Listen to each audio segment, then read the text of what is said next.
tengo que tener abierto.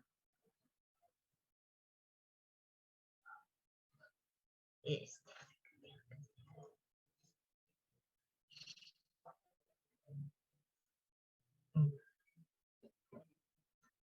A ver, déjenme presentación para que se vea bien.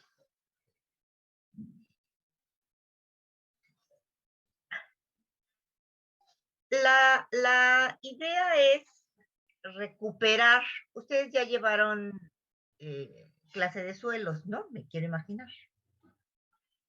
Y lo que vamos a hacer es a recuperar la información en relación a lo que es el suelo para entender cuál es su importancia, y creo yo que es el elemento base a partir del cual se da oportunidad a que las plantas se puedan desarrollar y sostenerse. Si el suelo no está bien, no hay vegetación. Entonces creo yo que es importante que tengamos en cuenta lo que pasa con el suelo. Yo lo primero que quisiera decir es que el suelo es una carpeta vegetal que rodea la capa pétrea del planeta, que es un elemento dinámico cuya profundidad no va más allá de 2 metros de profundidad. Es decir, la carpeta de suelo que nosotros tenemos para el sostén de la vida es muy angosta. Y dependiendo de los diferentes lugares, ¿no? En donde los suelos ya están muy bien formados o los suelos apenas son suelos incipientes, pues van desde unos cuantos milímetros, voy a decir, hasta una profundidad máxima de 2 metros. Una vez pasados estos 2 metros, encontramos lo que se llama la roca madre. Aquí tengo una definición de suelo. ¿Alguien que me pueda explicar qué es un suelo? O yo los nombro, ¿cómo ven? A ver, vamos a ver. A ver, Gloria Itzel. Sí. Dime, ¿qué es el suelo? Yo ya te di una visión de lo que es el suelo, desde una perspectiva. Uh-huh. Y yo de aquí te estoy mostrando otra. Dime, para ti, ¿qué es el suelo? Pues lo primero que se me vino a la mente, un recurso natural. ¿Un recurso natural? ¿Por qué le llamamos un recurso natural? Pues porque lo puedes manipular, ¿no? O sea, por ejemplo, para la producción, ¿no? De alimentos. Entonces, digamos que es como esta materia prima, ¿no? ¿Cómo definirías un recurso?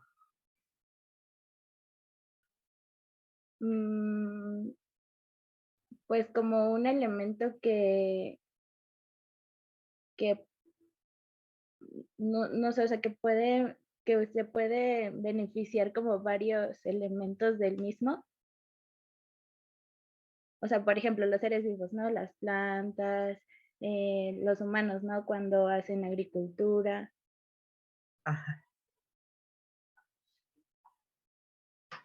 Si te dicen, dices, yo quiero comprar una casa, dices, ay, pero no tengo recursos suficientes. ¿A qué te estás refiriendo?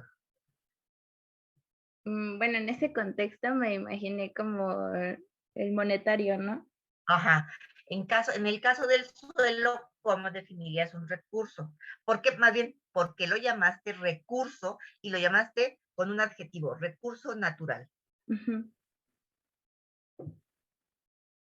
Mm,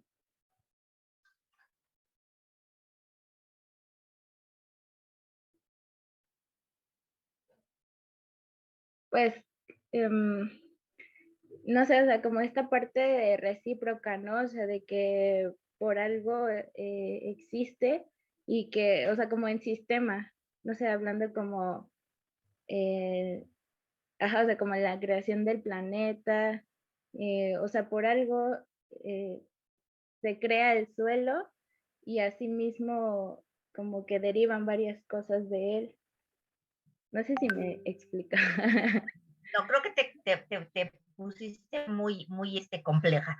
Una forma más sencilla de entender qué es un recurso. O bueno, te voy a dar otra palabra. Bien, un bien. Ándale, sí, pues sí, por ahí va lo que quería decir. Entonces, para ti el suelo es un recurso, un bien que tenemos allí, y Ujú, le llamaste natural porque nos lo da, pues, la propia tierra, sí, ¿cierto? Alguien más, no, Mario. ¿Nos puedes ayudar con la definición de qué es el suelo?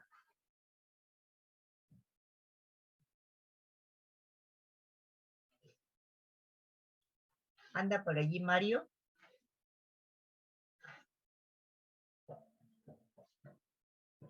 Si no está, entonces, Maricruz y Tlali.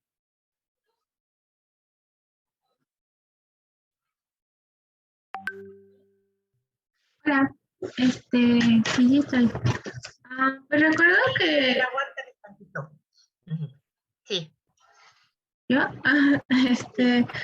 recuerdo que estaba compuesto de tres principales elementos, que era agua, elementos vivos, o sea, como microorganismos, ajá. y, y tierra, pero se me hace como redundante decir que está hecho de tierra. Y, y bueno, lo que para mí es el suelo, o qué más digo. Sí, bueno, queremos que tú nos platiques de lo que entiendes. ¿Qué es un suelo? Ok.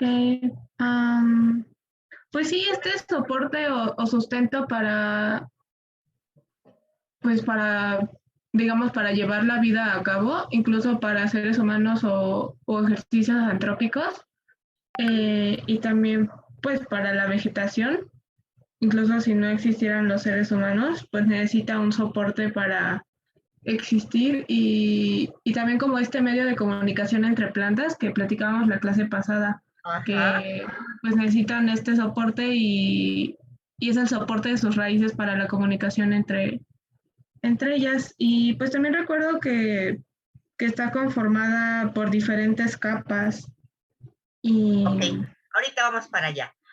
Ok. Esto de lo que nos está hablando Citlali es de que este suelo es una unidad dinámica.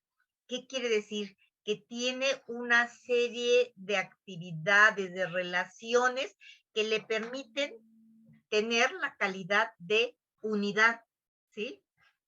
De reconocerlo como un elemento, aunque esté conformado por materiales minerales, materiales orgánicos, ¿sí? Que están entremezclados y que establecen una serie de relaciones. Además, yo aquí agregaría a los organismos vivos, ¿no? Que es lo que le da el dinamismo a esta unidad. Y esto permite algo muy importante, el soporte de la vida vegetal. Y recuérdense que si no hay vida vegetal, pues no hay vida animal, ¿no? Y por lo tanto, pues el hombre no existiría. Eh, ya habíamos hablado, estábamos hablando, empezamos a hablar un poquito de los componentes del suelo. Emanuel, ¿nos podrías platicar algo de los componentes del suelo? Bueno, pues en este caso, como proviene de la piedra madre, pues justamente estaríamos hablando de su fase mineral. Ajá. La fase orgánica, pues vendría de la misma descomposición de los seres vivos que lo habitan, que a su vez el agua, pues se mantendría justamente por esta vegetación y la presencia de seres vivos en este caso. Uh-huh. Serían los componentes. ¿Y cuál sería la relación entre todos estos componentes? Pues justamente pues componen una situación como de especie de ciclo, en el cual al irse degradando unos, ayudan y benefician al otro, ¿no? Ahí es donde yo vería la relación. Alguien por ahí ya nos empezó. Gracias, Emanuel. Oliver, tú querías decir algo antes de que se me pase, que muy amablemente levantaste la mano y ya nada más te querías compartirnos algo.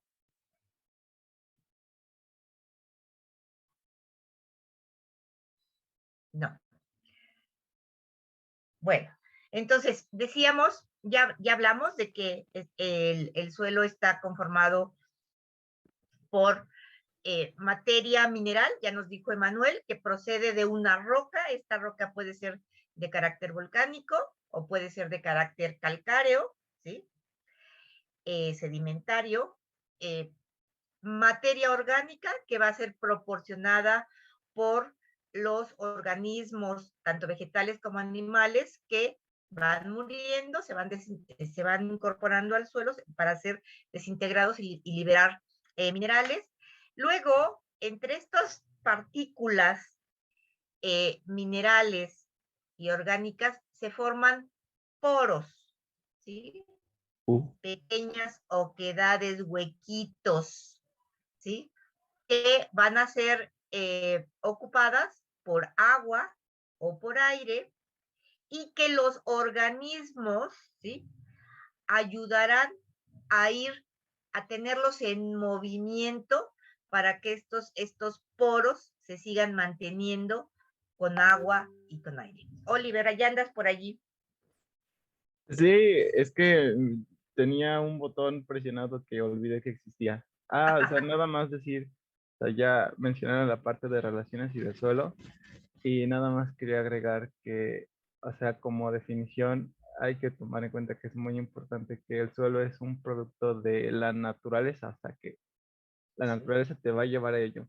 Y por ejemplo, cuando quieres hacer composta, o sea, tratas de replicar los procesos naturales de formación de suelo, ¿no? Entonces todo tiene que ver con cuál es la acción de los descomponedores y de, pues sí, los agentes que hacen posible que se degraden lo que una vez fue vivo y Ajá.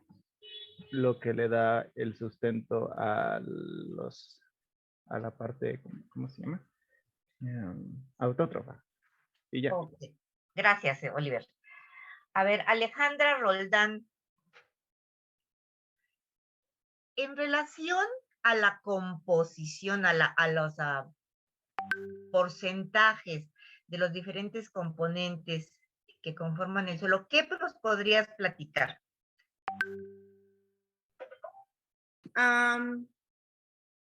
Pues que la proporción de estos también depende, bueno, si estamos hablando acerca de la vegetación, la proporción que hay de estos depende mucho de cómo va a ser su reproducción y el crecimiento de esta.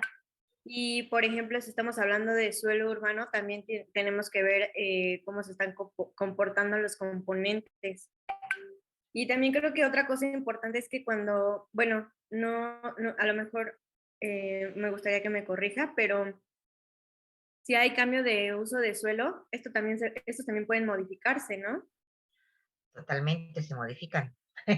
Si hay un cambio de uso de suelo, pues el suelo se puede modificar, pero lo importante es entender que dentro de la gran gama de suelos, ¿sí? Hay los suelos que son, digamos, fértiles y los que no lo son, los que tienen más posibilidades de sostener vida y los que no lo son. Y esto es importante conocerlo porque en función de las proporciones de materia mineral que tenga, ¿no? El tipo de la proporción y el tipo, la cantidad de materia orgánica, la porosidad que contiene agua o tiene aire, en función de eso, los suelos tienen mayor o menor capacidad de sostener la vida. Y que aquí les estoy hablando, fíjense bien el título, proporciones ideales de los componentes del suelo, ¿sí? Este sería un suelo franco y sería un suelo ideal para el desarrollo de la vegetación. Pero en la naturaleza, pues estos suelos son muy difíciles de encontrar. Pero sí podemos encontrar mezclas en las que varían el porcentaje de estos componentes, pero que sin embargo son capaces de sostener diferentes tipos de vida vegetal. Y es por eso que en algunos lugares tenemos selvas, y en otros tenemos bosques, y en otros tenemos encinares, y en otros tenemos matorrales, ¿sí? Pero fíjense bien, algo importante es que, fíjense, con tan solo el 5% de materia orgánica puede sostenerse es decir, ese suelo es fértil. Con tan solo el 5% del total del suelo que tenga materia orgánica ya es suficiente para sostener el suelo. Acuérdense que la materia orgánica es un componente muy importante que va a ayudarnos a lograr que las partículas de suelo se aglutinen, se junten y formen terroncitos que permitan guardar los minerales y la humedad. Hay dos procesos de formación del suelo. Alguien que nos platique cómo se da el intemperismo. Bueno, alguien o yo digo alguien mejor. A ver, Elisa Fernanda.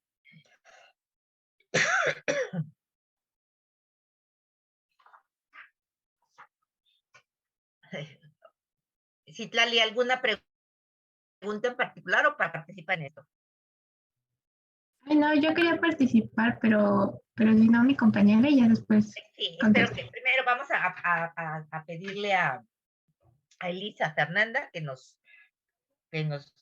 a ver si nos puede platicar qué entiende por estos procesos.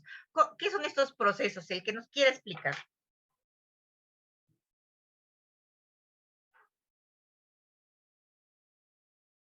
Elisa, ¿andas por allí? Creo que me está hablando por chat. Es que yo no veo. Acá está, acá ya lo vi, espérenme, déjenme ver. No puedo prender mi micrófono. Ok, gracias, Elisa. Entonces va a ver Citlali. Gracias, Elisa. Apóyanos, Citlali. Sí, oye, pues solo de lo que me acuerdo, el intemperismo era, justo por la descomposición de las rocas. Pues esto puede ser por razones de agua, el flujo del agua, por el aire. Me parece que esos dos son los principales, o por acciones antrópicas. Y pues la mineralización y humificación. A ver, aguántame tantito, Citlali. Vamos a hablar del intemperismo. El intemperismo ya nos dijo. El proceso del intemperismo es la descomposición de la roca madre, ya sea ígnea o sedimentaria.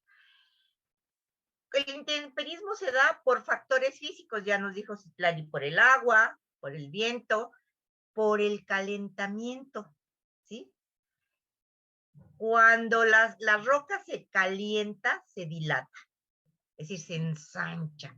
Son micras que nosotros no alcanzamos a ver. Cuando se enfría, se contrae. Se vuelve a calentar, se dilata.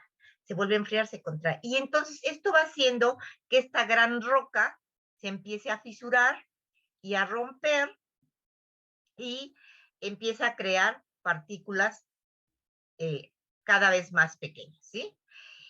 Y vamos a pedirle a alguien, Citlali, que nos apoye. Vamos a pedirle a Berenice que nos apoye con el proceso de mineralización. Ok, a ver, vamos, Kelly, ya que estás interesada, vamos. No, tengo una duda. Una duda, ok, dime. Sí. Es que mi compañerito Oliver dice que si eso del calentamiento funciona como en el subsuelo, pero si es en el subsuelo y se descompone la roca madre, ¿por qué se llama intemperismo? No. A ver, va de nuevo. El intemperismo, fíjense bien, la formación del suelo va de la superficie hacia abajo, no de abajo hacia arriba. Por eso es que el intemperismo, ¿sí? Está en la parte superficial, los factores físicos. Sale el sol, calienta la roca, esta se dilata. Por la noche se mete el sol, baja la temperatura, la roca se contrae. Este es un proceso que sucede todos los días por mucho tiempo y esto es lo que va haciendo que la roca se vaya descomponiendo, se vaya rompiendo. A esta acción de la temperatura se incorpora la erosión del suelo, que el suelo va, del suelo del aire, que ayuda a la deshidratación. Es decir, se abre una fisura en una roca que se parte, se abre una fisura, y entonces el sol puede penetrar a esa grieta y calienta más fuertemente. ¿Sí? Es por eso que la formación del suelo es de arriba hacia abajo, no de abajo hacia arriba. ¿Sí? Ok. Sí, ya me quedó claro, pero entonces no solo es el intemperismo por calentamiento, ¿no? O sea, sí hay varios factores que afectan para que se pueda dar el desgaste de la roca madre, porque si no, no pasa. Una serie de factores físicos. Lluvia, o sea, agua, ¿no? Nos dijo Citlali. El agua, haz de cuenta, el agua, se empiezan a hacer las pequeñas fisuras y el agua penetra a esas fisuras. Al penetrar esas fisuras, se empieza a dar un intercambio bioquímico, no, químico solamente, entre las partículas de la roca, que ayudan a que éstas empiecen a descomponer y hace que la fisura empiece a romperse más rápidamente. ¿Sí? Por ejemplo, el agua. El viento, cuando la roca se parte completamente y el viento corre por estas fisuras, deshidratan más rápidamente, calientan más rápidamente. Esto estamos hablando solo de factores físicos, ¿sí? De la forma, del rompimiento o descomposición de la roca madre. Y entonces entra un segundo proceso que se llama mineralización, que habíamos pedido a ver si Berenice anda por allí, nos ayude a explicar. ¿Sí te acuerdas, Berenice?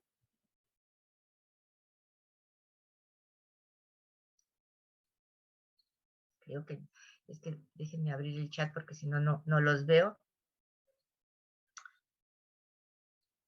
¿No andas por allí, Berenice, o no tienes deseos de participar? Alguien que quiera para no sentir, que no se sientan tan presionados. Alguien, Alejandra, a ver. Sí, se supone que por este proceso entiendo que los organismos vegetales y animales, cuando se degradan, cuando se descomponen, se supone que desprenden o sueltan minerales que van a ayudar después a la misma composición del suelo y también ayudan de alimento a las especies vegetales, ¿no? Aquí estoy partiendo en dos los procesos. Mineralización. La mineralización sería el rompimiento, el partir en elementos más pequeños, ¿sí? En partir en elementos más pequeños, la materia orgánica, así que la hoja se parta en pedacitos más pequeñitos, que el cuerpecito de un escarabajo también se rompe en pedacitos más pequeñitos. Y el proceso de humificación, el proceso de mineralización, voy a decir que lo hacen los organismos del suelo, como las lombrices, como los insectos, inclusive algunos organismos mayores, por ejemplo, al paso de un lugar en donde hay una hojarasca, el irla rompiendo en pedazos más pequeños va haciendo que ésta tenga mayor posibilidades de degradación. Y luego viene el segundo proceso, que es la humificación, que es la descomposición de esos pedacitos ya de materia orgánica hasta un componente que llamamos humus, que no es más que la degradación hasta una composición casi como un mucílago, que es la materia orgánica completamente degradada por hongos y bacterias. La mineralización la dan organismos de mayor talla, lombrices, insectos, roedores que comen, los escarabajos que que comen estiércol y que cavan el suelo, todos esos van rompiendo las hojas y los cuerpos de los demás organismos en pedacitos más pequeños. Y luego la humificación la hacen hongos y bacterias y la llevan hasta este estado en que ya todos los minerales, voy a decir, están expuestos. ¿Sí? ¿Hasta ahí vamos bien? Sí. ¿Qué factores influyen? Sí, ¿Abril? Perdón. Ay, no sé. Yo tengo una duda. Sí. Bueno, en la humificación, ¿cómo que los hongos y bacterias dejan los minerales expuestos? No lo entiendo. Sí, ¿cómo te voy a explicar? ¿Sí entiendes la mineralización? Que las hojas, una hoja de un encino, pues si la pisa un organismo, se parte en dos, y luego vienen los escarabajos que se alimentan de esas hojas y la parten en pedacitos más pequeños. Una parte se la comen y otra la dejan ahí tirada. Luego vienen las lombrices que se alimentan de estas hojarascas, la comen, ¿sí? Le incorporan, o sea, toman los nutrientes que ellas necesitan, le incorporan nuevos metabolitos y la excretan al medio, ¿sí? Eso es la mineralización. Pero los verdaderos degradadores de la materia orgánica, los que ya dejan los minerales volver a ser tomados por las plantas, son los hongos y las bacterias. Ellos continúan el proceso de degradación, de descomposición, ya es una descomposición química, ¿sí? Para pasarlos de ser hoja o de ser esqueleto o de ser caparazón, a ser una sustancia mucilaginosa que llamamos humus, que es una sustancia estable que se incorpora al suelo y que va a ser este humus, ¿sí? Al que nosotros le hemos llamado materia orgánica, el que permite que las partículas de los suelos puedan aglomerarse, permanecer unidas y darle estructura al suelo. ¿Sí o no? Sí, ya, gracias. Bueno, hay una serie de factores que influyen en la formación del suelo, es decir, una serie de condicionantes que va a tener influencia para que se forme un tipo u otro de suelo, ¿sí? Pues la propia naturaleza de la roca madre, si es una roca ígnea, si es una roca calcárea, si es una ceniza volcánica, si es una rencina, ¿sí? Todo eso va a tener influencia para terminar siendo un tipo de suelo. El clima, si es un clima cálido en donde llueve muchísimo, o es por el contrario un clima muy seco que tiene temperaturas extremas muy altas y temperaturas muy frías, pero hay poca agua, por ejemplo, ¿sí?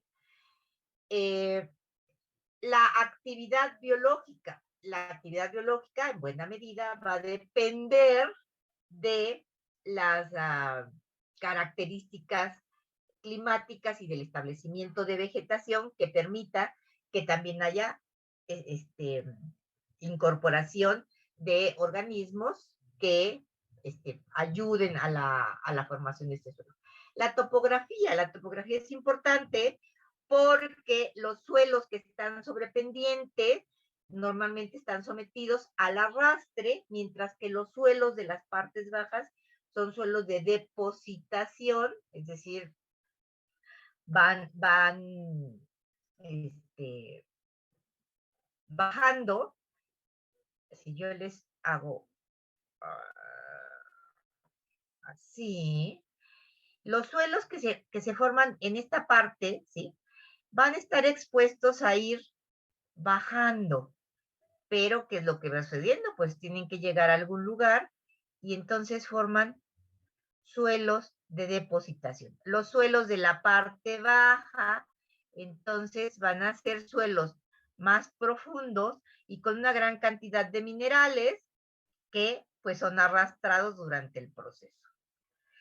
Si en este lugar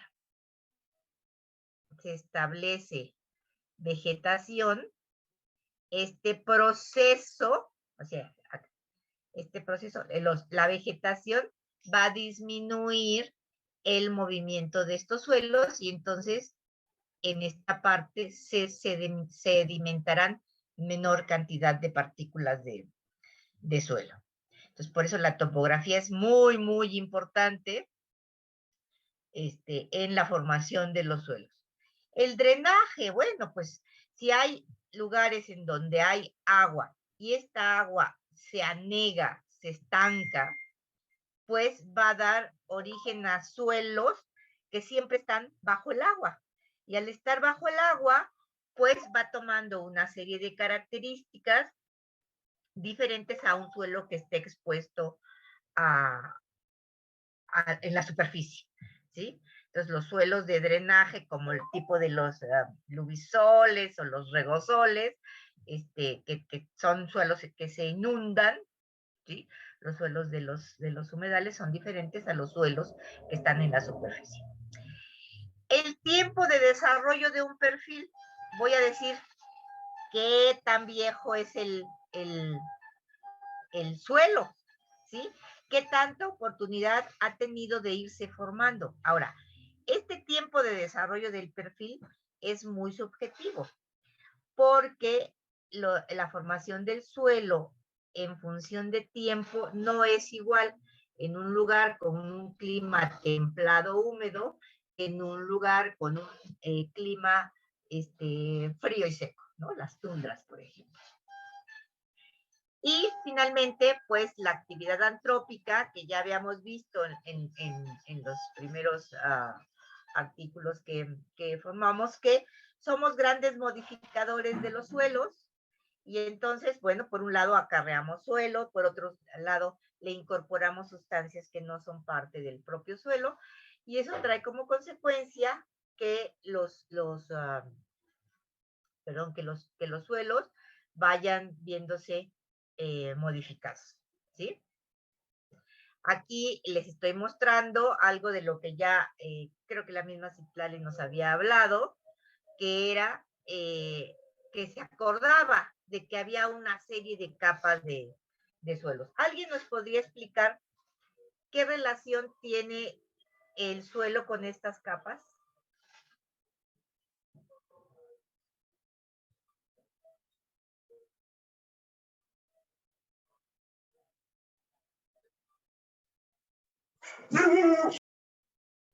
¿Abril? ¿O no? Abril no. A ver, entonces Sí, voy va a hablar, vamos pero a empezó a ver. ladrar mi perro. ¿Perdón? Sí, iba a hablar, pero empezó a ladrar mi perro. Muy bien. Él quería contestar. Quería como decir que, o sea, todos estos factores influyen en la formación del suelo, como dice en el título, porque como que uno va dando la pauta del siguiente. Como nos explicaba ahorita con el diagrama así, es como la roca madre, o eso entiendo, y por la erosión, la materia orgánica y mineral, se va acumulando porque influye el clima. Después la actividad biológica, la topografía, como bien decía, como no es lo mismo una zona llana que una de altura y así. Creo que eso es lo que tengo que decir, que todos tienen relación. Estas capas que se van formando nos van indicando cómo el suelo se forma de la parte superior hacia la parte, ay, yo quería poner una flechita hacia abajo, ¿cómo le hago para que se voltee? Bueno, lo importante es que, aquí esta va a ser, que el suelo se va formando de arriba hacia abajo. Es decir, el intemperismo, ay, no, yo quiero seguir dibujando y tengo que cambiar de ay, no, ahora no me obedece. Ahí está. El intemperismo, pues está aquí, se está dando aquí. Y las fuerzas van dándose de arriba hacia abajo, de tal suerte que se empiezan a formar capas de suelo degradado, ¿sí? Seguramente el de la parte superior tiene un proceso de degradación más amplio porque ha tenido más tiempo de exposición y va generando esta serie de capas que distinguimos aquí con distintos colores, que es la zona en donde se van a desarrollar las raíces. En el momento en que el intemperismo ya no tiene la fuerza para degradar la roca madre y ya encontramos la roca madre, ¿sí? Aquí esto ya no es suelo, esto ya es la roca que le está dando origen al suelo. Y en estas capas vamos a encontrar diferente etapa de degradación de las partículas y diferente incorporación de materia orgánica. Generalmente los dos primeros grandes horizontes, que sería el A y el B, son los horizontes que forman la zona de rizósfera, ¿sí? Que no es más que la zona en la que las raíces se pueden desarrollar. No vamos a hablar de los procesos de iluviación y eluviación y etcétera, ¿sí? Ya, vamos a seguir avanzando, si no, se nos va a ir el día y quiero que hagamos un ejercicio. Esto da, esta serie de factores que están influyendo en la formación del suelo, nos da una serie de parámetros o características del suelo que van a ser medibles y que en función de cómo de la proporción que haya de estas características dentro del suelo, vamos a tener los distintos tipos de suelo. Hablamos de una serie de parámetros físicos y les llamamos así porque son características del suelo que nosotros podemos medir con una escala, ¿sí? Y en cambio los parámetros químicos, ¿sí? Si bien hemos generado escalas para medirlos, en realidad lo que hacemos es una serie de ejercicios químicos para determinar la cantidad de estos elementos que existen en el suelo. Quizá el más fácil y mejor conocido de estas características sea la textura del suelo, y es muy importante que reconozcamos que los suelos, la parte que conforma los suelos, las partes de roca que conforman el suelo, solo son 3 partículas: las arenas, los limos y las arcillas. Cualquier elemento mayor de 2 milímetros ya no es parte del suelo, si ya no es una partícula de suelo, es un elemento que está allí al que todavía le falta degradarse para formar parte de las partículas del suelo, que se pueden convertir en un obstáculo para el desarrollo de la raíz, pero que ya no son parte del suelo, ¿sí? Las arenas son las de mayor talla, los limos y las arcillas, y en función de de la proporción en la que se mezclen, vamos a tener suelos de carácter más arcilloso, suelos de carácter más arenoso, ¿sí? Más arcilloso, más arenoso, pero en realidad es difícil tener suelos conformados por un solo tipo de partículas, más bien son suelos en donde hay una mezcla en cuya proporción predomina alguna de las partículas, pero suelos puros imposible encontrar. Y suelos francos, que serían, digamos, los suelos que tienen la proporción equilibrada de estas 3 partículas, pues son poquititos los que encontramos en la naturaleza. Estas decíamos que la mezcla de estas partículas da oportunidad a que los suelos tengan una menor o mayor facilidad de infiltración del agua. En los suelos arenosos, en los que prácticamente las partículas están suelos, pues uno le pone agua y el agua se va completita hasta abajo. En cambio, en un suelo que tiene una composición textural de proporciones, voy a decir equilibradas o de las otras partículas, el suelo se humedece, va permitiendo que el agua se infiltre rápidamente, pero no solo se mueve de manera vertical, sino también horizontal, y esto da oportunidad a que los suelos se humedezcan de una manera más homogénea, más pareja.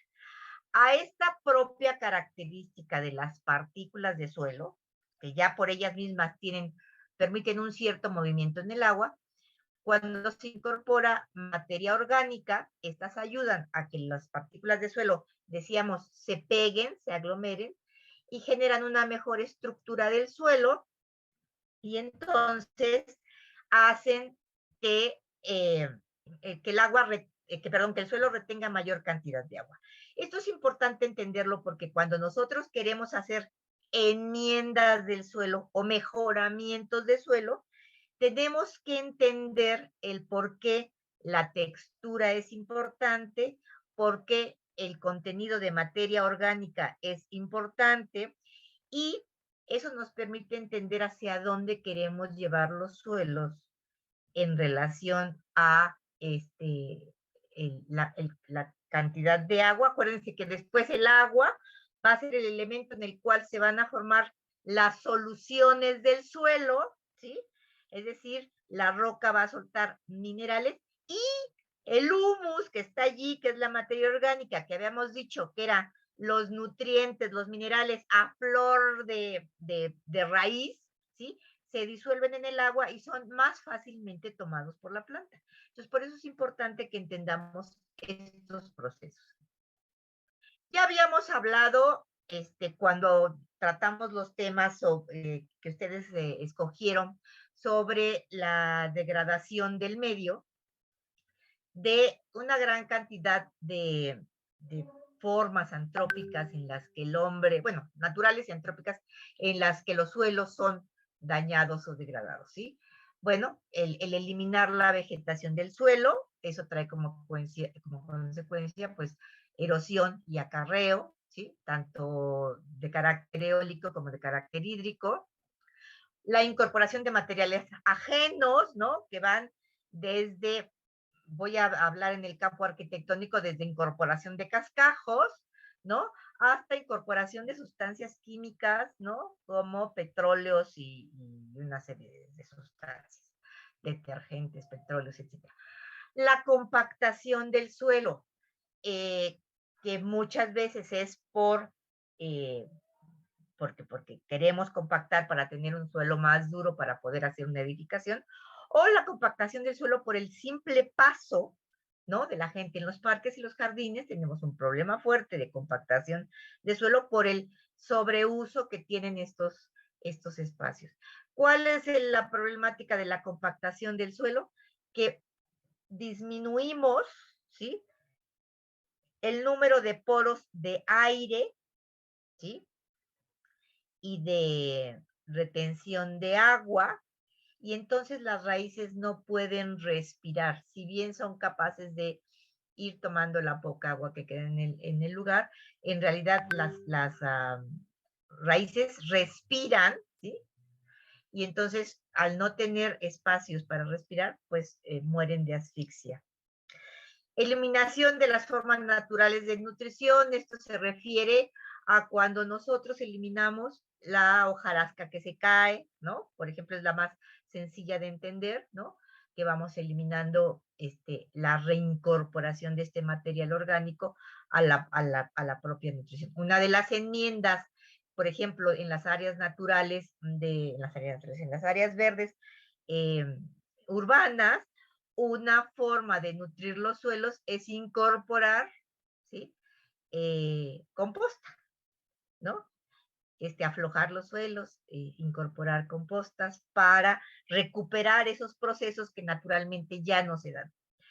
La eliminación de zonas de recarga acuífera, y más que la eliminación, voy a decir que es la disminución, ¿no? Como sucede en la Ciudad de México, en donde extraemos el agua del subsuelo para dotar de agua a la ciudad, y entonces eso trae como consecuencia la bajan las mesas acuíferas, y entonces si hay agua profunda, que está muy profunda, a un lugar en donde las raíces no alcanzan, ¿no?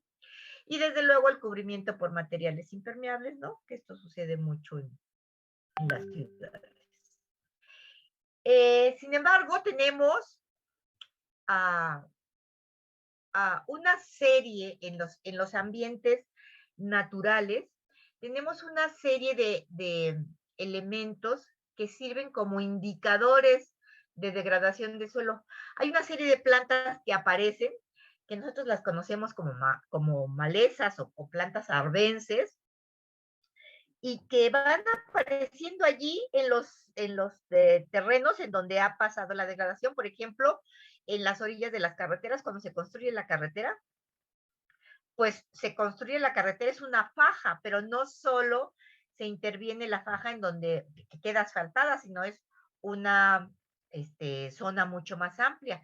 Una vez que pasan las actividades, se empiezan a incorporar una serie de plantas que son capaces de resistir esas condiciones ambientales y que nos indican que en ese lugar hubo algún movimiento, o sea, que se removió la vegetación natural, y es por eso que están apareciendo estas plantas. Estas plantas las encontramos en terrenos baldíos, ¿no? En la ciudad, y los encontramos en las orillas de las carreteras, y las encontramos en zonas en donde el bosque ha sido removido y luego se queda libre el suelo y estas plantas empiezan a aparecer. Ayer estuvimos en la reserva del Pedregal con sus compañeros de tercero, en donde acaban de construir el edificio de la ENALT, de la escuela esta de idiomas y traducción, etcétera, la nueva sede, que está ahí atrás, en la subida, un poco antes de la subida a San Jerónimo, ahí está el edificio, y lo hicieron en una zona de Pedregal. Y pues fuimos a ver qué había, y había pues muy poquitas especies propias de la reserva. Algunas orejas de burro, algunas carazulaces, hay algunos sedum, pero prácticamente no había nada. Pero en cambio había mucho tabaquillo, había mucho ricinus, había estos leonotis, había teposanes, ¿no? Y esto me estaba indicando que este lugar, bueno, ya había poca vegetación nativa, ya me dijeron que hubo un movimiento de recuperación de plantas que se llaman jardín botánico. Pero por otro lado, aparecieron toda esta serie de plantas que les estoy nombrando, que son algunas, ¿no? De las que hay, que nos indican que cuando nosotros las encontramos, automáticamente pensamos, aquí hubo un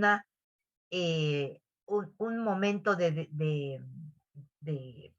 degradación, ¿sí? De cambios. Y entonces, cuando yo voy por un lugar y me encuentro esas plantas, me están indicando degradación del medio. Bueno, entonces ustedes cuando salen al campo, cuando van por la carretera, pues van encontrando una serie de paisajes, y allí van viendo cómo el suelo ha sido modificado en algunos momentos. Perdón, tenemos campos de cultivo y que nos están indicando que ese suelo, que de ahí ha sido removida la vegetación para tener cultivos.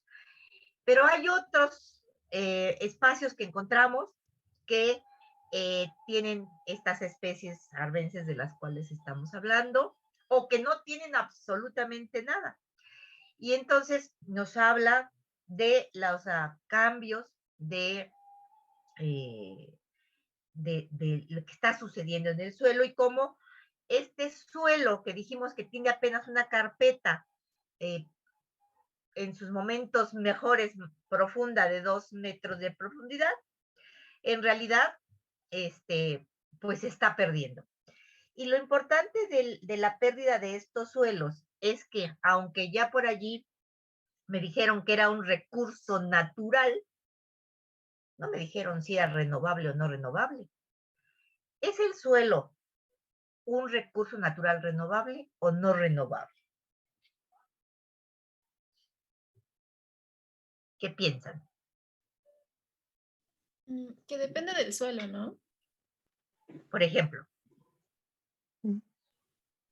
Por ejemplo, el suelo en los bosques sí puede ser renovable, pero cuando se le tala y cuando ya no hay esta materia orgánica que se va como haciendo ese ciclo, pues ya se rompe ahí. Ajá. A ver, Ronnie, te voy a ubicar un poquito, ¿me parece bien? Hablamos de recursos naturales renovables cuando son recursos que están en la naturaleza allí y que no se nos acaban, ¿no? Que allí están siempre. Y los recursos naturales no renovables son aquellos que están allí en la naturaleza, que nosotros los tomamos para un uso particular, pero que se van acabando y que ya no se vuelven a formar. Entonces, con base en esto, ¿qué piensas tú?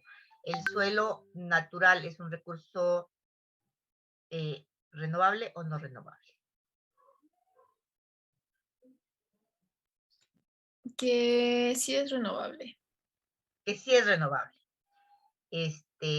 Alguien más, bueno, tenían dos manos, 3 manos alzadas tenía a Oliver y a 2 más, que no vi quiénes eran, pero me decía aquí que 2 manos. ¿Quiénes querían participar?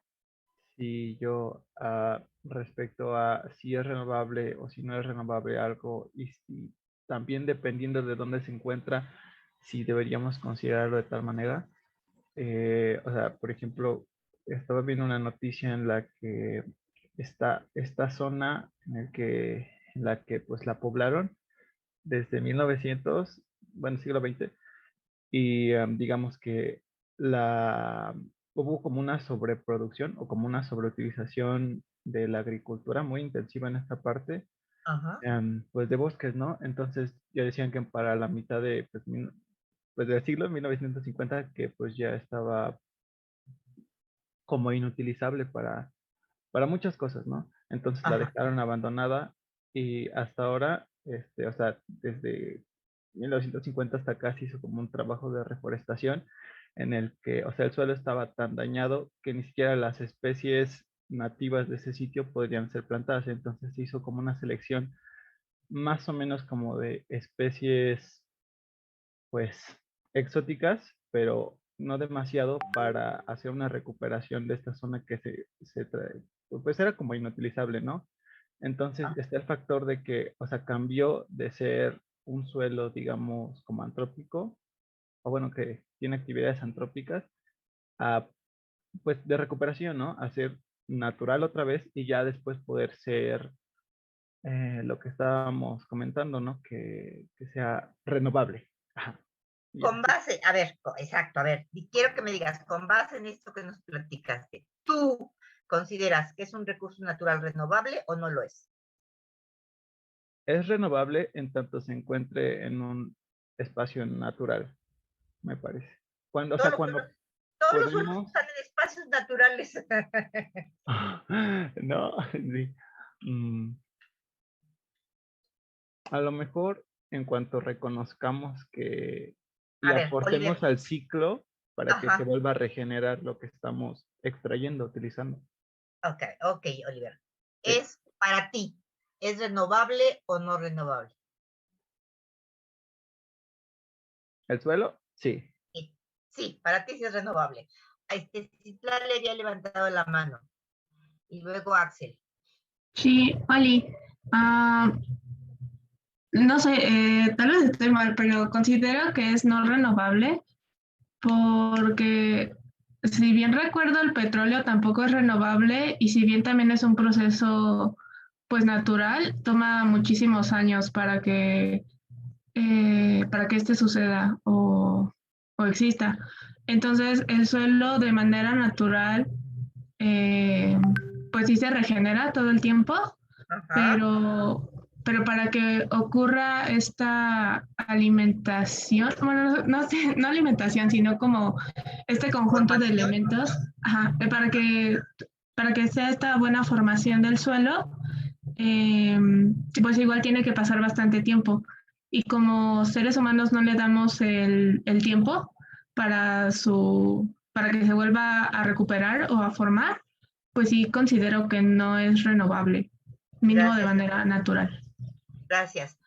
Primero viene Axel, luego Mario y luego Reinaldo. No, ya no. Mejor que pase un compañero, es que me hicieron pensar en muchas cosas y ya no tengo clara mi opinión. No, nada más dinos renovable o no renovable, no nos digas, no nos opines nada, solo renovable o no renovable.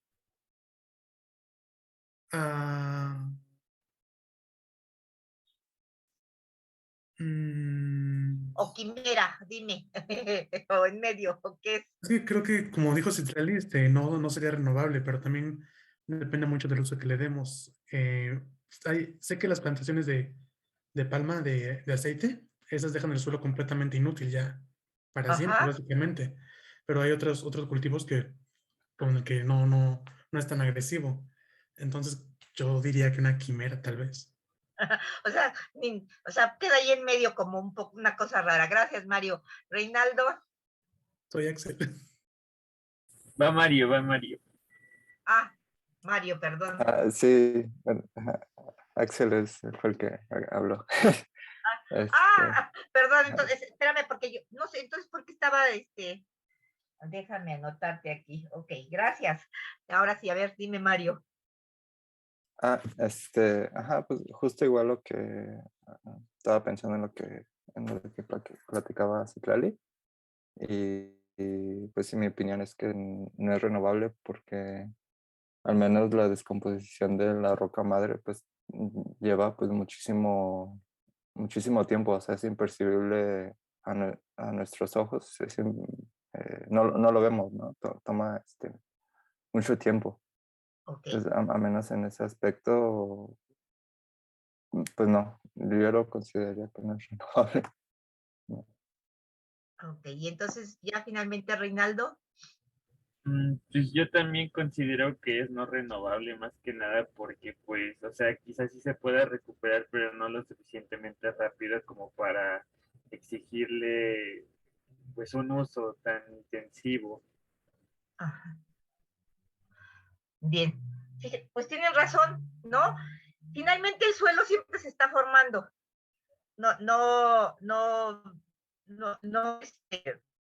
No para pues el intemperismo de estarse dando en el suelo.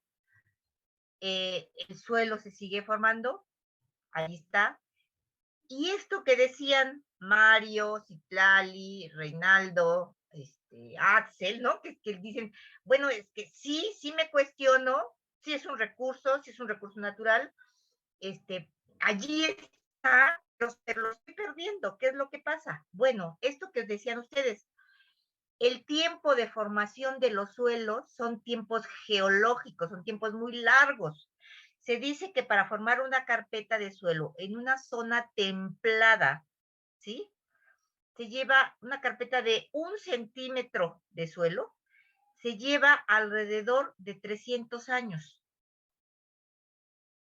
Entonces, esto nos tiene que hacer pensar que los suelos sí se están formando constantemente, pero que el ritmo de degradación que hemos llevado sobre ellos nos está haciendo perderlos, que este suelo es el componente primario de las diversas formas de vida y que, por lo tanto, a pesar de que se esté formando constantemente, yo tengo que tratarlo como un recurso natural no renovable. Es decir, debo de protegerlo, de conservarlo, de restaurarlo. ¿Sí? Decir, cambiar un bosque por una zona de cultivo, no, estamos perdiendo muchísimo. Pero luego te dice el de enfrente, pero tenemos que alimentar a 8,000 millones. ¿Qué hacemos? Entonces, lo interesante de esto es que, uno, ya nos percatamos de estas considerandos, que el suelo, aunque es un recurso natural, es renovable, es un recurso que se renueva a tiempos muy lentos para la humanidad. Que necesitamos hacer uso del suelo y para ello entonces tenemos que atender a la vocación del suelo, es decir, el suelo por sus propias características físicas y químicas y por los lugares en donde está ubicado, tiene una vocación, es decir, sirve para algo en particular.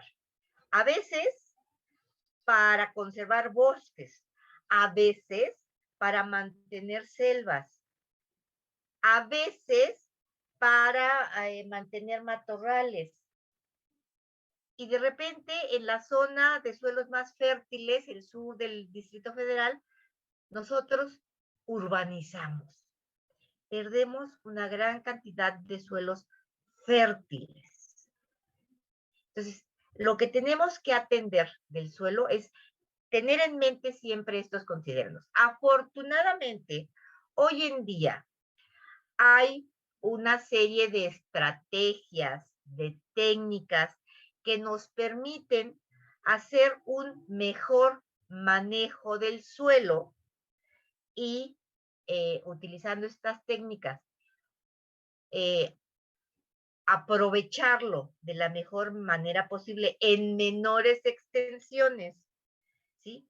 Y por otro lado, restaurar o recuperar todas aquellas zonas que han sido degradadas y que están trayendo como consecuencia de primera instancia la pérdida de suelos y a través de esta cadena que forman los ecosistemas o las propias comunidades vegetales, la pérdida de una gran biodiversidad, ¿sí? Ya habíamos presentado en los trabajos primeros que ustedes leyeron, ¿no? Nos presentaron unas diferentes formas en las que hemos estado degradando el suelo.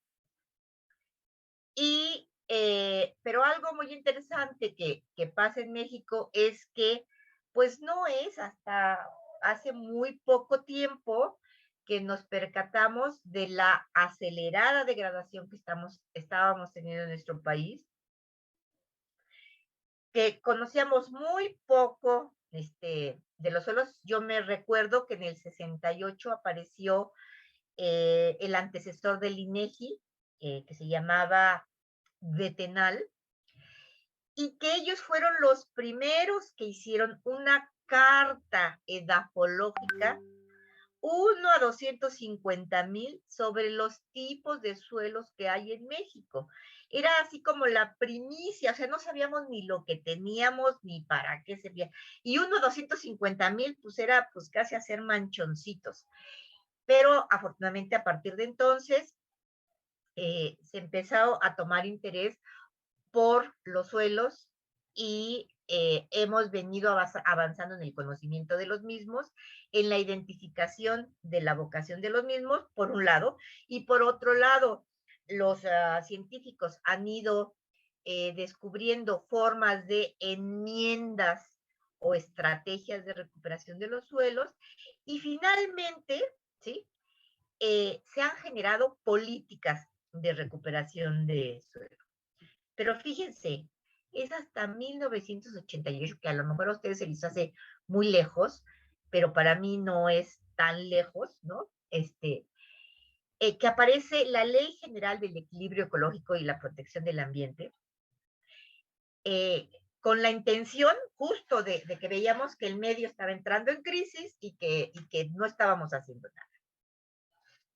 Pues es hasta el 88 que esta primera ley aparece, pero es hasta el 96 que incorpora a los suelos, ¿sí?, como un elemento importante para su protección y recuperación, ¿sí?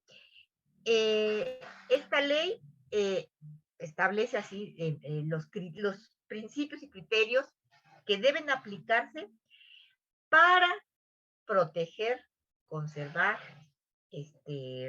recuperar el suelo, ¿sí? E incorpora toda otra serie de factores que se dan cuenta que están interviniendo en la degradación de los suelos y entonces se empieza a hacer una red, se empiezan a interrelacionar las diferentes leyes, es decir, la ley general del equilibrio ecológico empieza a decirles a los de asentamientos humanos, a los de residuos sólidos, a los de, no sé, les empieza a decir, tienen que tener un apartado en el cuidado de los suelos. ¿Sí? Pero antes no se hacía esto. Es por eso que nuestro país ha llegado a esta situación. Entonces, tenemos esta ley, básicamente yo identifiqué el artículo 98, el 99, el 134 de manera primaria, pero también el 135, el 136 y el 142 hablan de la prevención y control de la contaminación de los suelos. Establece las disposiciones que hay que considerar para, para que este suelo funcione. ¿Qué problemas vamos a encontrar en el suelo? Problemas de compactación, de toxicidad, de baja fertilidad, de capacidad de disminución en la capacidad de retención de agua, disminución y desaparición de los organismos del suelo, ¿sí? Porque todo el mundo piensa que el suelo pues es tierra y es un elemento inerte. Pues no, ya les decía yo que el suelo es una unidad dinámica, ¿sí? En la que es un pequeño ecosistema que permite que las plantas se establezcan. Y si nosotros contaminamos, compactamos, disminuimos su capacidad de vivencia de los organismos, todo esto trae como consecuencia pérdida de suelos. Yo aquí les hice una tablita en la que veía procesos, ¿no? Que son modificados por una serie de factores. Los hay factores de carácter natural y los hay factores de carácter antrópico, que de manera individual y luego en sinergia entremezclados, pues hacen que todos estos procesos físicos del suelo, es decir, que se pierda porosidad en el suelo, que haya, por lo tanto, una pérdida de estructura, que el movimiento del agua no se dé adecuadamente, que no haya retención de agua o que haya retención de agua en exceso, que se dé lixiviación de los minerales del suelo y entonces la nutrición se va al traste, que los suelos se salinicen más que acidifiquen, que sí también se acidifican cuando hay mucha materia orgánica.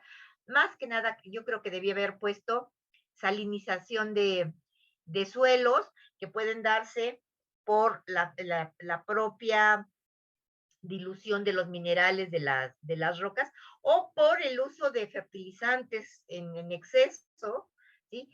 El desbalance de elementos, que haya demasiado boro, por ejemplo, y que aunque haya nutrimentos allí, las plantas no lo puedan tomar porque el boro no se los permite, ¿sí?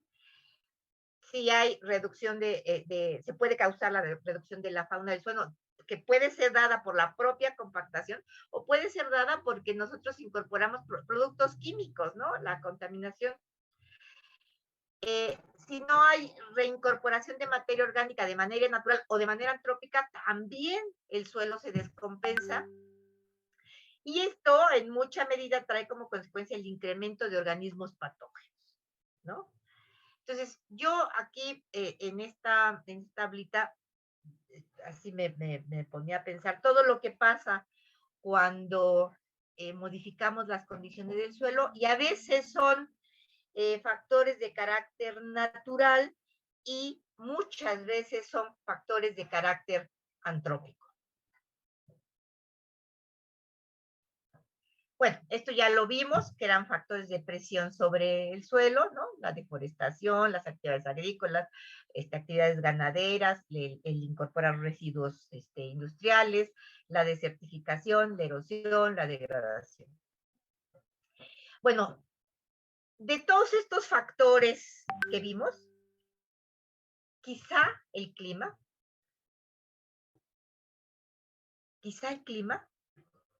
sea el único que no podemos modificar, ¿sí? Todos los demás factores del suelo podemos modificarlos o podemos hacer enmiendas o estrategias de recuperación en el suelo, ¿sí? Hay una gran cantidad de literatura, sobre todo los que más lo han trabajado aquí en nuestro país son los agrónomos en relación a los suelos de cultivo. Pero todo lo que se ha hecho en estos suelos de cultivo pueden ser extrapolados a los terrenos naturales.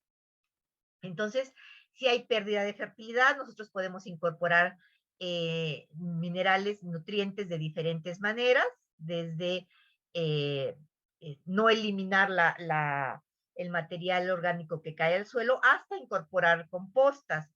Si tenemos salinidad, los suelos se pueden acidificar para lograr pHs neutros que permitan que las plantas puedan tomar los nutrientes.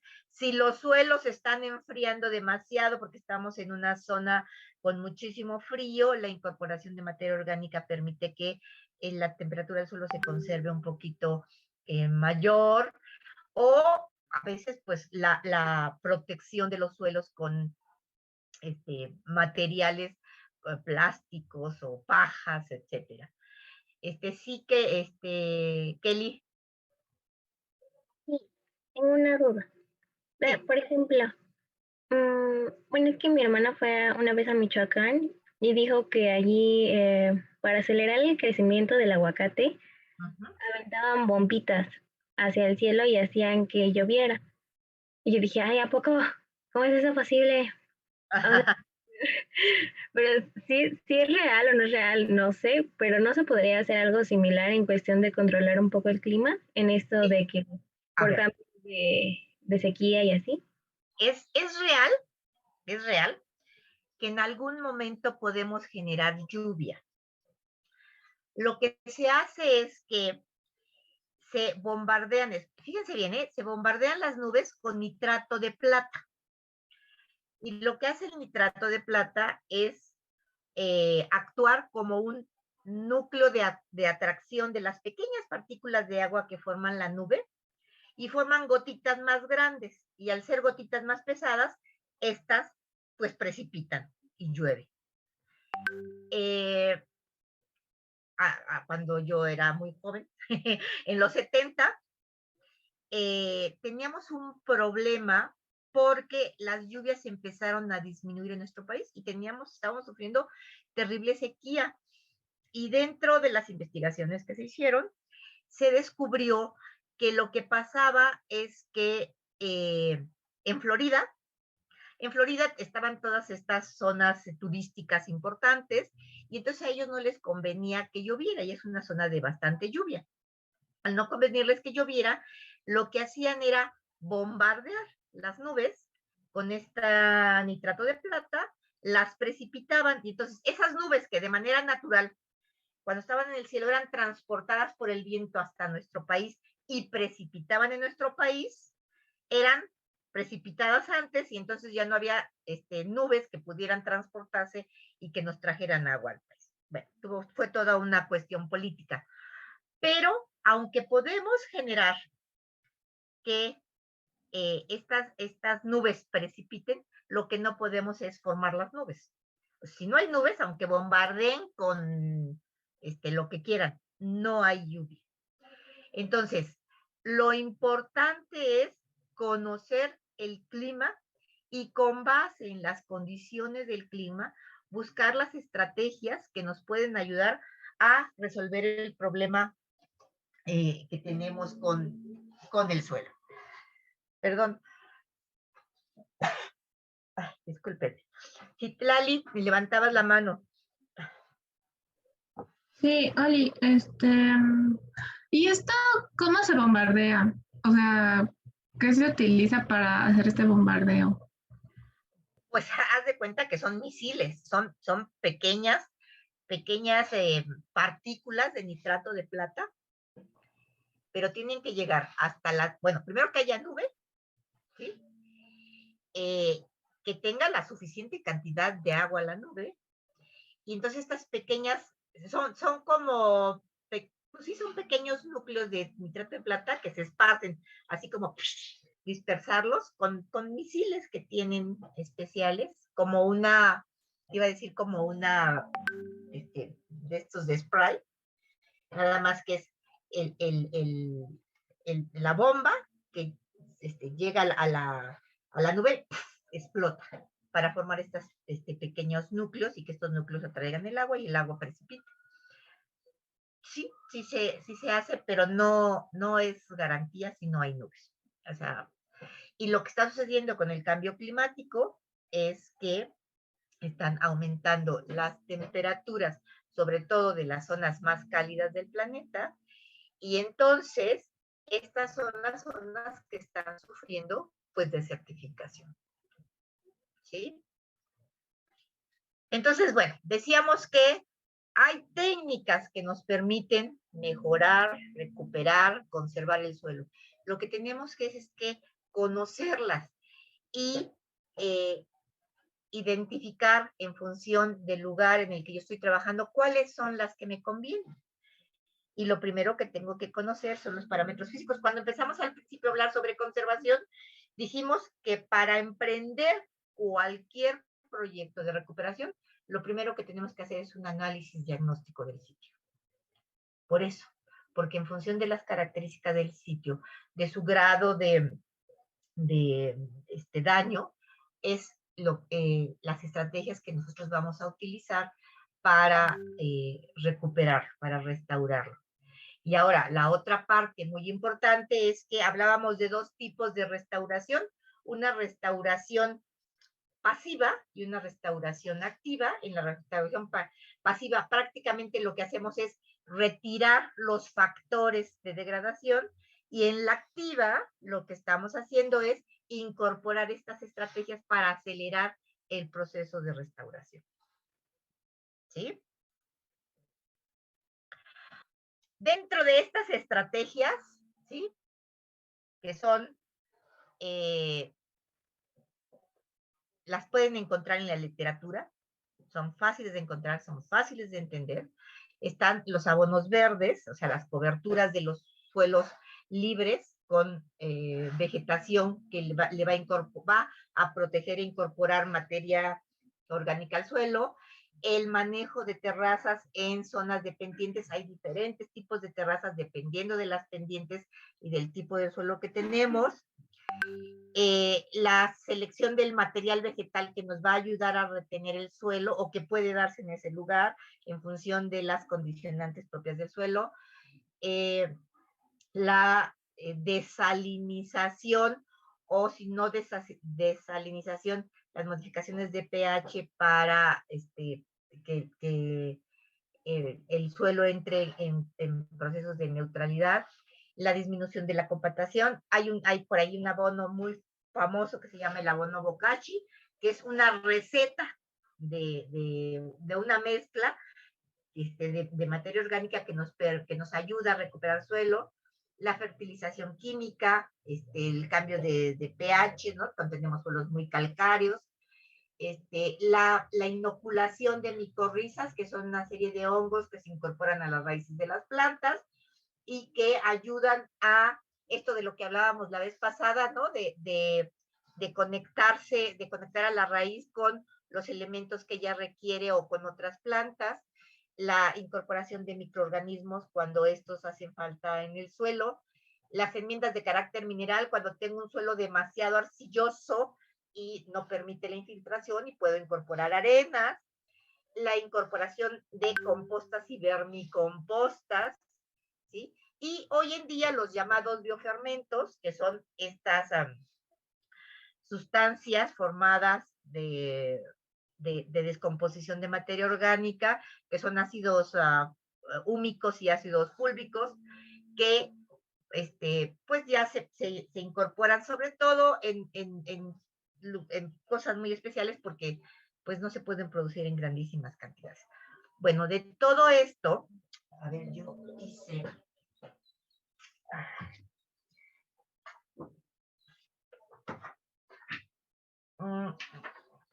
Bueno, estas estrategias las pueden encontrar muy fácilmente en la literatura.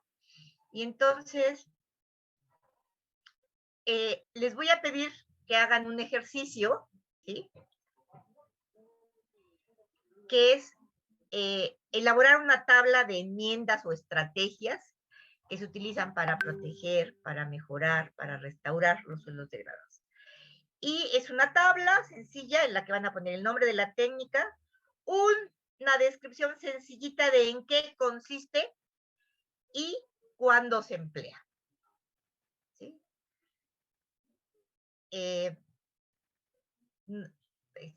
Si lo hacemos por equipo, ¿no? Así como estamos organizados por equipo, pues se pueden repartir las estrategias para que no les resulte muy pesado el ejercicio. Esto es de... Perdón, ¿son todas las enmiendas de la diapositiva pasada? Son estas, son abonos verdes y coberturas, manejo de terrazas, selección de material vegetal. Bueno, son unas que a mí se me ocurrieron, que me recordé de ellas, que me las voy encontrando por ahí en la literatura, y que creo que en un momento dado ustedes tienen que conocerlas, por lo menos de una manera sencilla, si bien pues, no vamos a hacer una terraza, ¿no? Sí podemos saber de qué se trata, ¿no?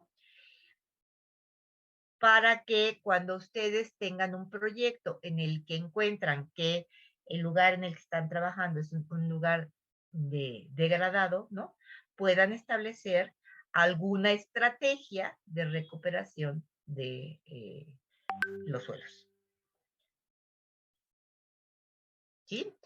Esta tablita, si quieren, se las mando. Bueno, les voy a subir el PDF de estas presentaciones. ¿Dónde se las subiré? Para que las tengan, o se las mando a alguien, que alguien las distribuya. ¿Sí? Podría ser en el Drive de la clase. Ajá, no okay. Yo las tengo en mi Drive, solo les comparto para que las revisen. Ok, eso voy a hacer, sí, para que las tengan. ¿Sí? Bueno, con esto terminamos nuestro repaso de suelos. ¿Sí? Espero que hayan recordado, que les haya quedado claro. Bueno, dentro de ¿qué hora tenemos? 1:35. Nos queda tiempo perfecto. Fíjense bien. Voy a hacer salas. Voy a hacer salas, las 9 salas que tenemos del equipo. Nada más tengo un problema con el equipo 4, que es Constanza, Leslie, Berenice, Fernanda y Jocelyn, que son 5, los equipos son de 3. El equipo 1 solo son Ronit y Miriam. Y Mario, creo que me parece que son Miriam, Ronit y Mario. Y Oliver. ¿Quién? Oliver. Sí, lo incorporaron. No, bueno, yo quisiera que del equipo de 4,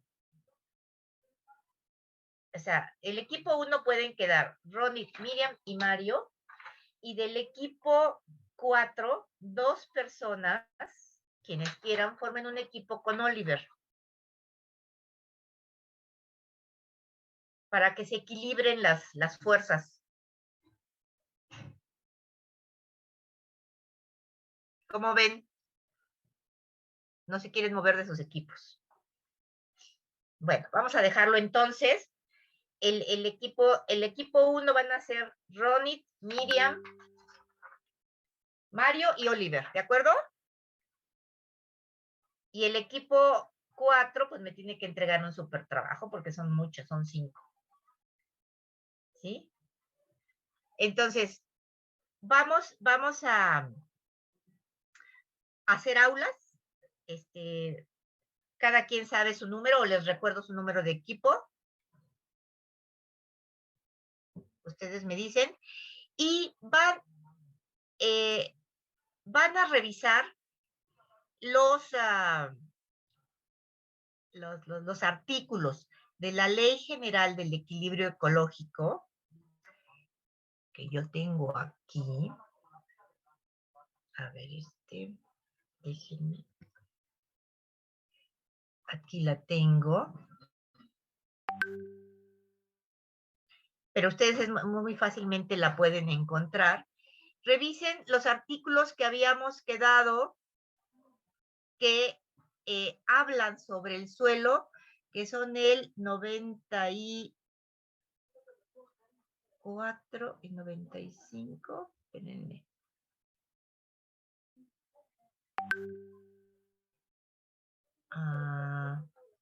Sí. A ver, les voy a recordar cuáles son para que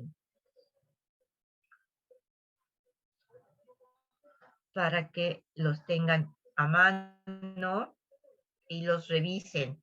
Perdón, 98, 99, 134, 135, 136 y 142.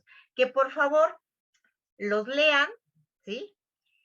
Y hagan algún comentario sobre estos artículos, ¿sí? ¿Qué es lo que trata? ¿Sí? Y si sienten que son completos, si les faltan, si lo habían visualizado, si no lo habían visualizado. Un comentario sobre estos artículos. 98, 99, 134, 135, 136 y 142. Y tenemos 15 minutos para hacerlo. ¿Sí? Déjenme hacerles sus... ¿Nos podría recordar, por favor, qué número de equipos somos, por favor? Sí, les recuerdo. A ver, el equipo 1 es Ronit, Miriam, Mario y Oliver. Equipo 2, Carlos, Emanuel y Jonathan.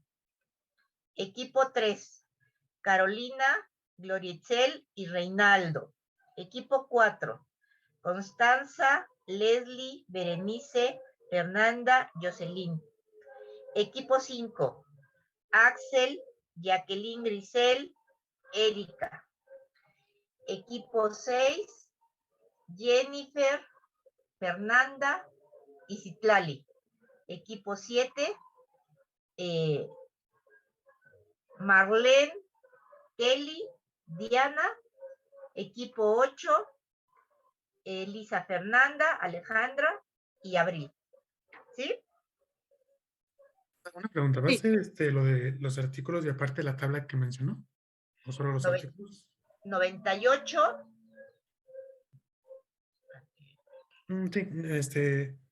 Sí, pero aparte también está el ejercicio que mencionó antes de hacer una tabla, ¿o solo es lo de los artículos? No, lo de la tabla lo van a hacer de tarea. Ok. Esa es tarea. Tareita se van a llevar a casa, tareita. Esa tablita. Y lo de la Ley General del Equilibrio Ecológico lo vamos a hacer ahorita. ¿Sí? Ok, gracias. Vale. Por eso, ya no fueron. Disculpe, ¿la tarea de la tabla es en equipos o individual? Creo que ya lo había dicho, pero no me quedó claro. ¿Lo qué? ¿Perdón? ¿La de la tabla es en equipos o es individual? La tarea de la tabla. En equipo. Okay. para que se repartan las estrategias, no se les haga tan pesado. Ustedes organícense como puede ser. Break.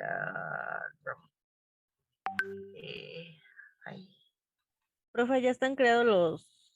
Ya, yo los- digo, Ujú. ya estoy viendo aquí. Ok, si me haces, Leslie, muchas gracias, los grupos, y tienen, pues ya 10 minutitos para trabajar. Bueno, 15 les voy a dar para que, 10 para que nos dé un momentito de revisarlas. Que Fernanda tiene ganas de platicarnos, Fernanda. ¿Qué encontraron en tu equipo? Ujú. Ay, pues estábamos haciendo un resumen rápido de los apartados del artículo y estábamos haciendo una presentación. Al menos, por ejemplo, yo revisé el artículo 98 y 99. Ajá. Y el 98 es sobre todo criterios para el aprovechamiento sustentable, y entre ellos está como que el uso de suelo sea compatible con la vocación del suelo, que evitar prácticas que fomenten la erosión o estos procesos como de degradación. Habla sobre también medidas necesarias para reducir y demás. Y lo que notamos, o al menos lo que yo noté, es que son como cuestiones generales, o sea, no te dice, no te especifica como de qué técnicas o qué prácticas sí o no hacer. Entonces, creo que queda un poco ambiguo en ese aspecto. O sea, es una ley muy amplia, ¿sí?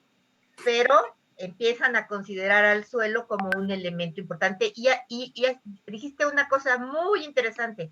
Los suelos deben ser utilizados con base en su vocación.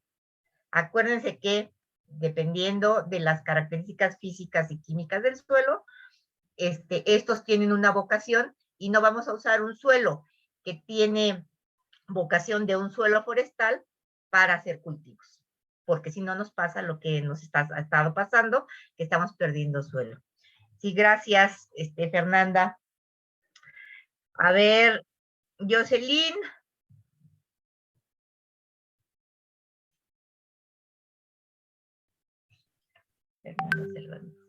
Anda por ahí, Jocelyn. Hola, Jocelyn. ¿No puedes hablar?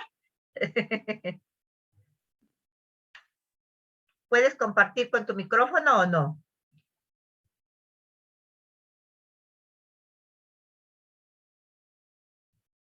Creo que no. ¿No? No, bueno, pues no, dice que su micro no funciona. A ver, alguien más que nos pueda hablar de los otros artículos del 134, del 135. Oliver.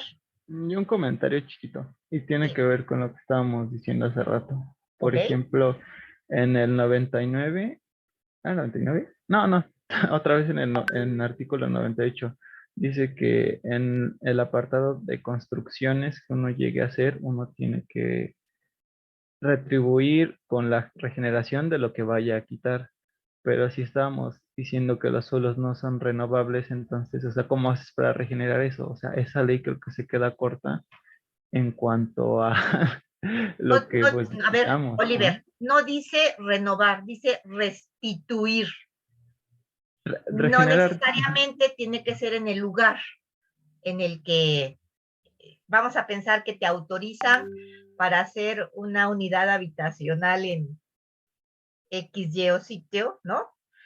Y entonces ellos tienen reconocimiento de una serie de superficies degradadas, y entonces te dicen, y entonces va a recuperar esta zona, ¿sí? Para uso de parque, porque está urbanizando una serie de un suelo, ¿sí? Y la restitución es como pagar, aunque sea en otro sitio. No, o sea, tú nos puedes decir en tus considerandos si consideras que esto funciona, si vale o no vale, ¿no? Pero en la ley allí lo contempla, y ya les decía yo que pues realmente el considerar el suelo dentro de la Ley General de la Protección del Medio, pues tiene apenas unos pocos años, ¿no? Del 88 al 2020, 38 años. ¿No? Es realmente poco para todo el daño que hemos hecho, ¿no? ¿Alguien más que nos comparta de los otros artículos Bueno, Vale. el 135 habla sobre la prevención y el cuidado de la contaminación del suelo. Cómo controlarlo. Y habla sobre cómo se manejan y se disponen los residuos, que pueden ser industriales o sólidos o así. Y también como los permisos que se le tienen que dar. O sea, es una normatividad, o sea, tienen que considerar que si va a haber contaminación y nos dice ahí qué tipos de contaminación. No, solo habla como muy generalmente. O sea, que todavía no está desarrollado ese artículo. Ajá. Ese artículo tendría que tener diferentes reglamentos en las diferentes legislaciones, ¿sí? Para que surte efecto, porque acuérdense que una ley es como las buenas intenciones, ¿no? Pero no nos dice qué tanto valen las penas, no es punitiva en este sentido estricto, pero para que esto funcione hay que hacer reglamentos que normen de manera específica. Si usted tira cascajo en un lugar que no está determinado para eso, se hará acreedor a X, Y, Z. O si hay un derrame de petróleo en, ahora, por ejemplo, con estos, ¿cómo se llaman? Los que se roban el petróleo. Guachicoleros. Guachicoleros, ¿sí? Los guachicoleros deberían de ser sancionados porque cuando rompen un tubo de petróleo, todo el petróleo se desparrama en el suelo. Nadie ha hablado de esa contaminación del suelo. O sea, nos preocupa que se roben el petróleo, pero la otra parte no se considera. Entonces, habría que visualizar todas estas situaciones para empezar a reglamentarlas. ¿De acuerdo? El 142, ya porque nos estamos pasando del tiempo.